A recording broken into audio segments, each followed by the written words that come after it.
Tak a je to tady. Všichni jste se určitě těšili na to, až vylosujeme naše 3 výherce. A já jdu tedy na to a budeme losovat výherce 3. Třetí místo 30 000 korun na naše služby, 50 000 korun druhé místo a hlavní výhra 100 000 korun. Takže začínáme od třetího místa. Tak já se nedívám. Tak, už to vidím. Tak na třetím místě se umístil pan Ludvík Ducháček. Gratulujeme.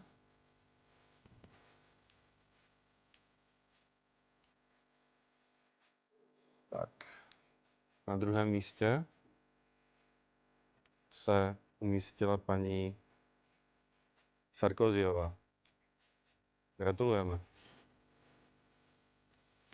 Tak. A hlavní cena